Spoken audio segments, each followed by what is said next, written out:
Assalamualaikum, good morning everyone.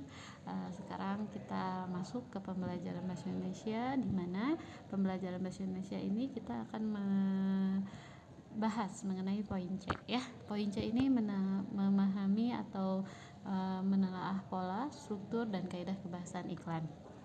Nah, untuk tugasnya yang kemarin Ibu tunggu di sekolah hari ini ya, untuk Ibu langsung periksa, dan selanjutnya nanti dibawa langsung sama kalian ya. Dan kita mulai ke pembahasan. Kita akan masuk ke pola penyajian iklan. Nah, untuk pola penyajian iklan ini kita ada dua versi ya, tiga kalau nggak salah, sebentar. Ya, ada 3 pola penyajian ya. Yang pertama itu iklan media cetak. Nah, untuk iklan media cetak itu karakter utama dari iklan adalah menggunakan bahasa tertulis dalam penyimpanan pesan-pesannya. Lalu yang termasuk dalam iklan media cetak ini yaitu iklan baris ya. Apa yang disebut dengan iklan baris? Nah, ya. Di sini Ibu akan memberikan sebuah pernyataan ya yang disebut dengan iklan baris. Nah, ini iklan baris ya. Jadi sebentar. Iklan baris di sini, apa yang dimaksud dengan iklan baris? Nah, iklan baris adalah iklan yang pemasangannya berupa baris-baris ya. Seperti kalau kalian melihat di koran ada sebuah iklan yang hanya bertuliskan barisan. Seperti di sini kan ada contohnya, jual rumah semi villa, luas tanah 174, ada kolam renang dan air bagus, untuk peristirahatan hubungi nomor sekian. Nah, itu adalah iklan baris ya. Yang disebut dengan iklan baris adalah seperti itu. Lalu selanjutnya kita akan membahas mengenai yang kedua dalam masuk ke dalam sebuah iklan media cetak. Yang kedua itu iklan kolom ya. Nah, iklan kolom ini apa? Ya, ini iklan kolom. Iklan kolom adalah iklan yang pemasangannya dalam media berupa kolom-kolom. Seperti apa sih dalam media yang kolom-kolom? Nah, seperti ini ya. Nah, biasanya kalian suka melihat atau menemukan iklan ini di mana ya? Di koran ya, atau di majalah-majalah. Nah, ya betul ya. Jadi iklan kolom ini disertai dengan display ya. Display ini adalah iklan memiliki ukuran lebih luas dibandingkan iklan kolom ya. Iklan display itu lebih dari iklan kolom gitu ya. Nah, iklan display merupakan iklan yang berisi hanya kata-kata dan gambar, foto atau media-media garis lainnya. Ada pula istilah iklan advertorial, yakni iklan sejenis iklan display, hanya saja teknik penyampaiannya mirip berita. Contoh iklan advertorial yaitu iklan berkaitan dengan pelayanan jasa kesehatan, pengobatan alternatif, pengenalan perusahaan ataupun produk baru dengan informasi yang lebih kompleks gitu ya.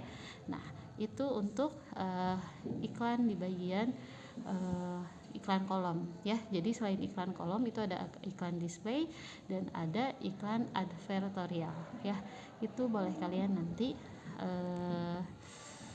rangkum ya. Lalu yang kedua, iklan elektronik. Nah, untuk iklan elektronik merupakan iklan berbaris perangkat elektronik yang mencakup beberapa unsur. Iklan elektronik ini iklan yang medianya itu dalam media elektronik seperti televisi, radio, atau film ya. Nah, kalau iklan radio ini apa sih? Nah, iklan radio ini iklan yang mengandalkan efek suara, baik itu berupa tuturan, musik maupun nyanyi-nyanyian gitu ya. Jadi iklannya itu berupa suara saja yang ditampilkan di media elektronik radio. Lalu selanjutnya untuk iklan televisi. Iklan televisi adalah iklan yang biasanya kita temukan gitu ya. Nah, iklan ini mengandung unsur suara, gambar, dan gerak ya. Jadi seperti 4 dimensi gitu ya. 3 dimensi, enggak 4 dimensi ya.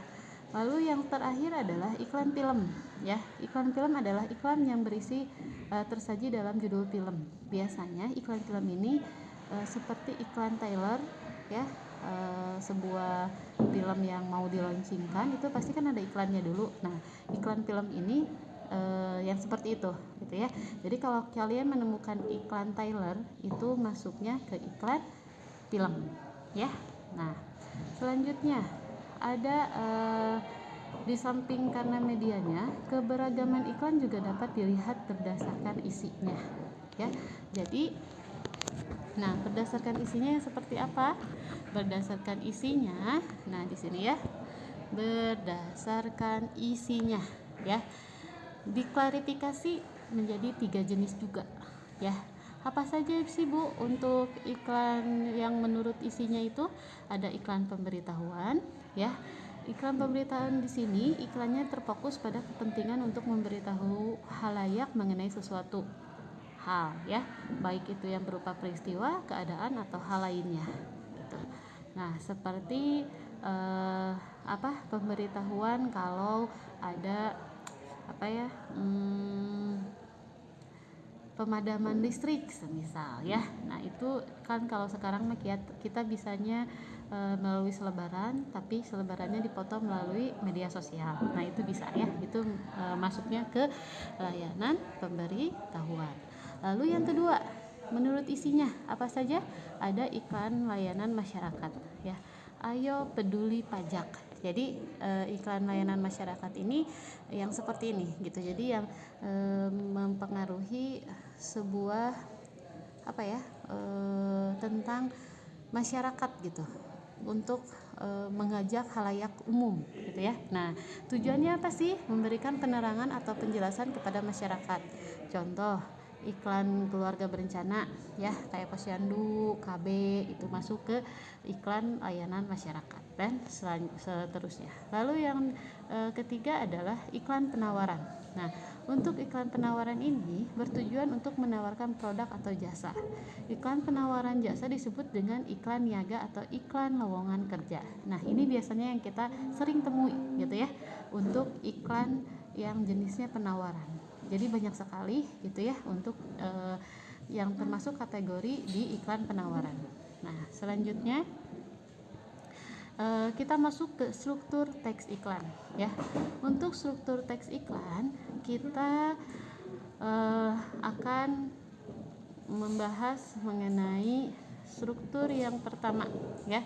Sebelum kita masuk ke struktur, perhatikan kembali iklan-iklan yang terjadi pada pembelajaran sebelumnya. Tampak pada iklan-iklan tersebut bagian berikut: ada pengenalan produk, ada pernyataan persuasif ya. Selain itu, iklan sering disajikan pula seperti slogan, gambar produk-produk, serta nama dan logo perusahaan gitu ya. Slogan itu yang sudah kita bahas di minggu kemarin ya. Nah, jadi untuk struktur teks iklan itu hanya ada 2 ya. Pengenalan produknya harus seperti apa dan pernyataan persuasifnya harus seperti apa ya. Lalu yang selanjutnya adalah kaidah kebahasaan teks iklan. Nah, untuk kaidah kebahasaan teks iklan itu ada 5 ya. Kaidah yang pertama itu adalah persuasif ya. Persuasif tadi sudah disinggung di sini. Apa yang dinamakan dengan persuasif? Berisi pernyataan yang mendorong pembaca atau pendengar berbuat sesuatu ya, atau mempengaruhi gitu ya.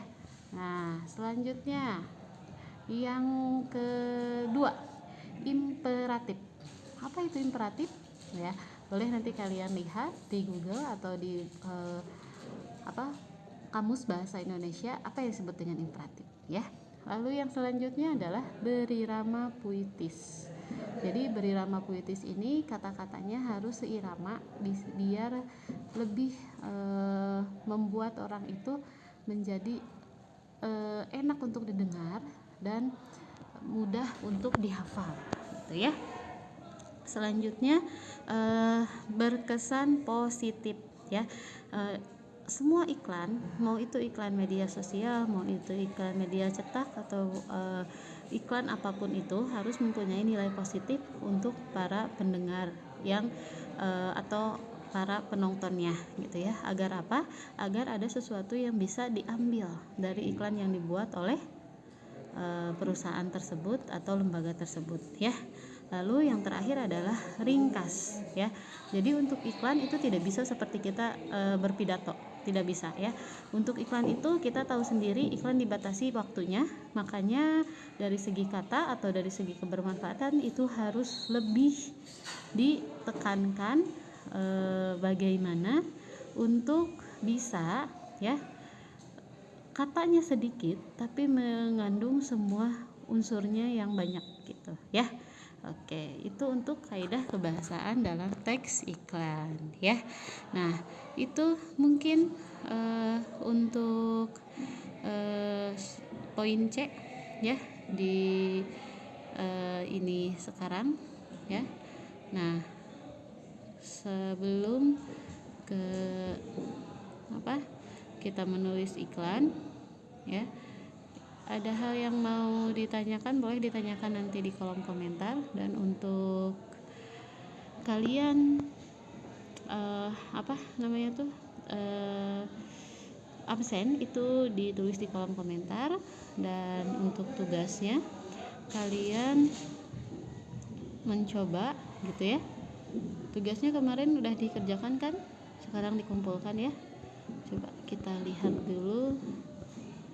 Untuk di sini ada kegiatan 28 ya, kalian kerjakan dan kalian isi ya sampai ke sini ya, sampai di sini